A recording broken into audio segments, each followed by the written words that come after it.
Hello friends, welcome to my YouTube channel Maths Brain. तो चलिए continue करते हैं पेपर कोड 430/2/3 के नेक्स्ट सॉल्यूशंस को। पिछले वीडियो तक हम 16 क्वेश्चंस को कंप्लीट कर चुके हैं। अब क्वेश्चन है क्वेश्चन नंबर 17। क्वेश्चन नंबर 17 आपको गिवन है, graph of a polynomial is given in the figure, the number of zeros of is. अब इसमें क्या करना है, आपको नंबर ऑफ जीरोस बताना है। ऑप्शन में आपको 2, 3, 4 एंड 5 गिवन है। बहुत सिंपल 2 सेकेंड का क्वेश्चन है। इसमें आप देखिए, ये जो ग्राफ ड्रॉ हो रखा है, ये क्या कर रहा है, एक्स एक्सिस को 1 एंड 2, ये क्या कर रहा है, इसको 2 पॉइंट्स पर कट कर रहा है ना। 2 पॉइंट्स पर कट कर रहा है, तो इसका आंसर क्या हो जाएगा, 2। तो इसमें तो कुछ ज्यादा एक्सप्लेनेशन की नीड ही नहीं है। तो यहाँ पर एक्स एक्सिस पर ये ग्राफ इसको 2 पॉइंट्स पर कट कर रहा है, इसलिए इसके जो है जीरोस कितने हो गए, 2। तो 2 इज द फाइनल आंसर। चलिए मूव करते हैं नेक्स्ट क्वेश्चन पर। नेक्स्ट क्वेश्चन आपको गिवन है, a solid is of the form of a cone of radius r surmounted on a hemisphere of the radius. If the height of the cone is the same as the diameter of its base, then the volume of the solid is. अब देखिए, यदि हम कोन बनाए तो कोन कुछ इस तरह से बनेगा।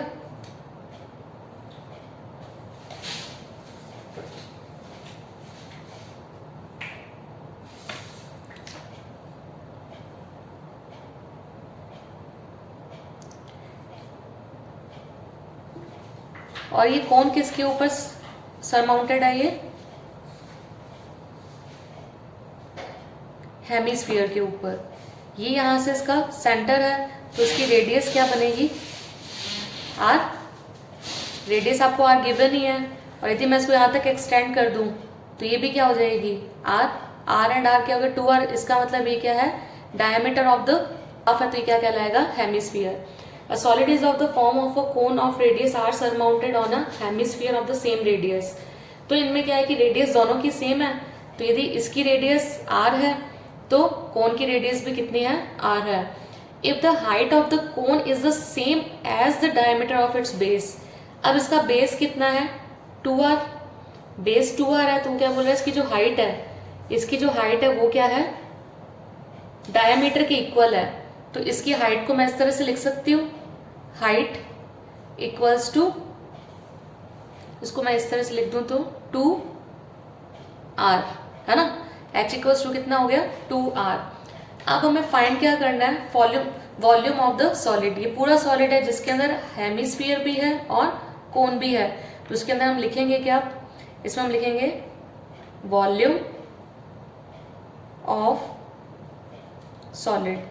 Volume of solid equals to volume of a cone plus volume of a hemisphere. Volume of a cone क्या रहता है, 1/3 पाई r स्क्वायर h, और वॉल्यूम ऑफ हेमिस्फीयर क्या रहता है, 2/3 पाई r क्यूब। हेयर, यहाँ पर कोन के केस में height of a cone, height of a cone h equals to कितना गिवन है, 2r। देयरफॉर इससे क्या हो गया, अब आप ये वैल्यू क्या करेंगे, इसमें ऊपर इक्वेशन में पुट करेंगे, तो ये क्या बन जाएगा, 1/3 पाई r स्क्वायर। इस h की वैल्यू क्या है, 2r प्लस 2/3 पाई r क्यूब। अब यहाँ पर 1/3 पाई का पाई, अब यहाँ पर 2 है, इस 2 का मल्टीप्लाई इस 1 के साथ होगा, तो 2 क्या बन जाएगा, 2 r स्क्वायर इंटू r।